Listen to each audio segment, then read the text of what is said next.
Vous avez compris l'histoire. Pas besoin de vous faire un dessin. Pas besoin de vous faire plusieurs dessins, je dirais. Voici un artiste, Debordo Lukomfa, un jeune Ivoirien, artiste du coupé-décalé, très en vogue en Côte d'Ivoire, qui signe un contrat pour un spectacle dans une ville de l'intérieur du pays dénommée Divo. Sur ces images, vous voyez l'annonce de son arrivée à Divo et le contrat qu'il a signé avec le promoteur de ce spectacle. Debordo Lukomfa fait une annonce qui appelle la population de Divo à sortir massivement pour l'accueillir pour la date du 8 juin 2019.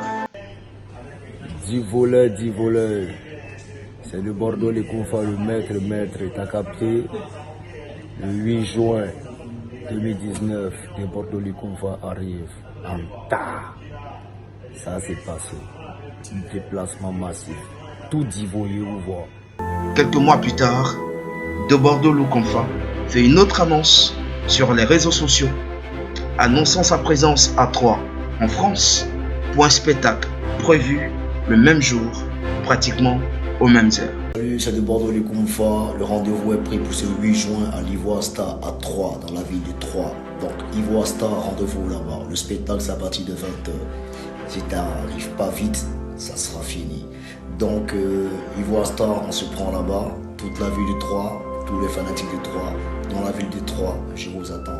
Debordo Lukomfa se transforme là en magicien, le premier magicien du coupé-décalé. Quelqu'un qui a la possibilité de se dédoubler, être sur 2 spectacles en même temps. Pendant ce temps, la population de Divo refuse de sortir tout simplement parce que les gens, même encore à l'intérieur du pays, en Facebook, plusieurs personnes ont vu l'annonce de Debordo, plusieurs personnes ont écouté l'annonce de Debordo et ils savaient tout simplement que Debordo ne sera pas présent à Divo. Donc imaginez la suite. Un concert quasi vide et une population en colère. Monsieur Debordo Lukomfa, le magicien, se retrouve à Troyes. Regardez les images de Troyes et on revient.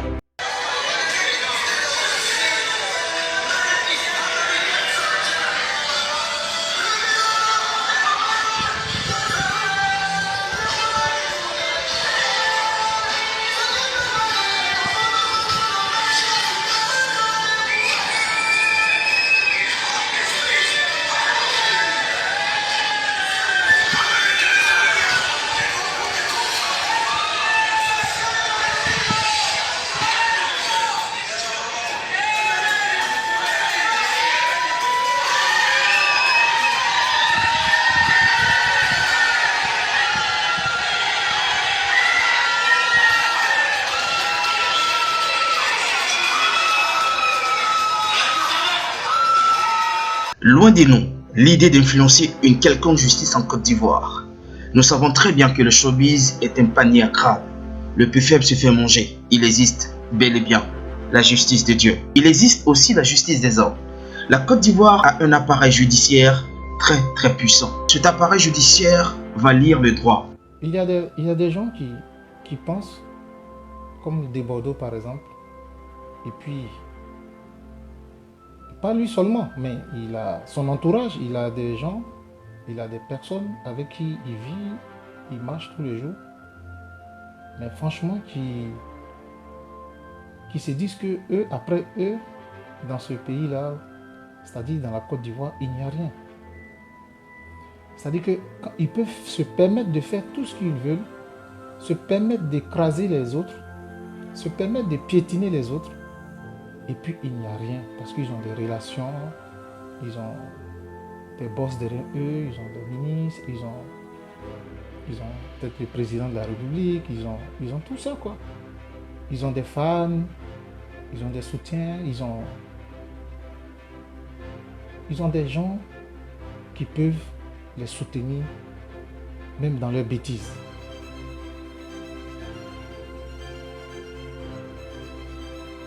Ces gens de vie-là, bon, souvent je me pose la question pourquoi les gens ils se comportent comme ça. C'est-à-dire, mettre les gens en difficulté et puis ne pas avoir du remords. Ne pas se sentir mal soi-même.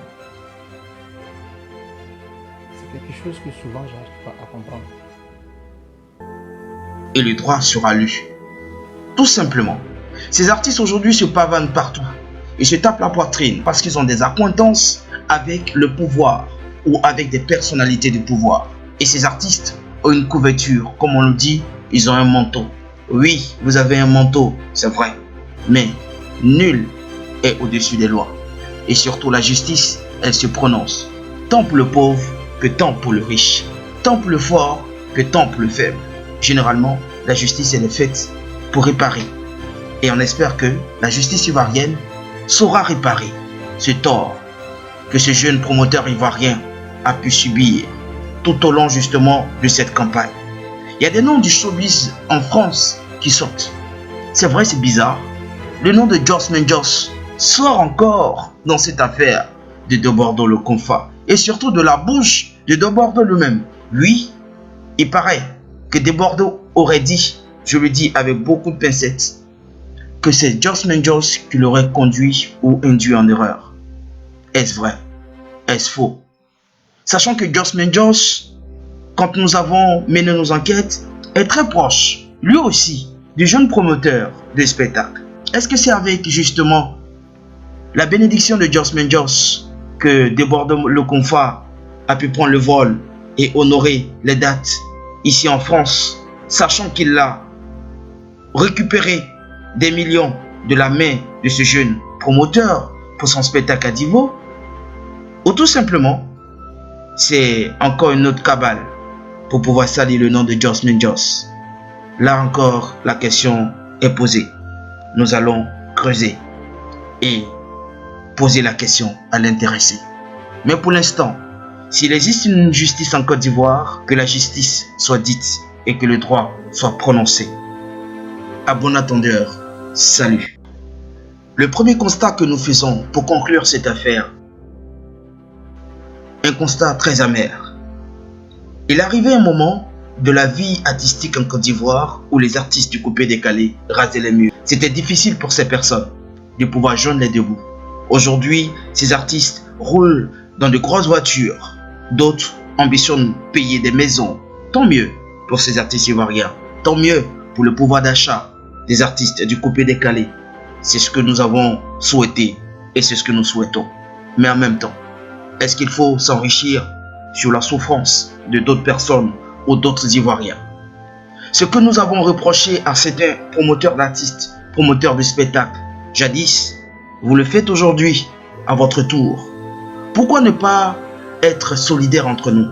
Pourquoi ne pas se laver les mains ensemble et manger, comme on le dit dans le jargon ivoirien, ensemble? Pourquoi vouloir être plus malin que l'autre? De Bordeaux le Confa, nous savons très bien que tu étais en préparation de ton album. Est-ce que tu avais besoin de cet argent pour terminer ton album en France? Est-ce que tu avais besoin de l'avance de ce spectacle pour voyager et honorer tes dates en France? Pourquoi après tes dates, après avoir récupéré l'argent de tes dates en France, pourquoi tu n'as pas eu l'idée d'aller voir ce promoteur et lui dire: frère, c'est vrai que j'ai mal fait, j'ai mal agi, mais j'ai eu un peu d'argent. Ça fait peut-être 1 million, 2 millions, 3 millions. Vraiment, tiens, 5 millions ou 10 millions pour le préjudice à cause justement de mes choix. Et je te demande pardon. Et régler la chose en ivoirien. Pourquoi ne pas faire ça? Pourquoi vouloir toujours attirer le regard des autres sur vous, artistes de Côte d'Ivoire? De Bordeaux le Confa. Oui, c'est de toi qu'il s'agit. Oui, c'est de toi qu'il s'agit. Frère, mais comme on le dit dans le jargon ivoirien, tu as zaï. Cherche à réparer ton tort. À très bientôt. Jean-Luc Moreau.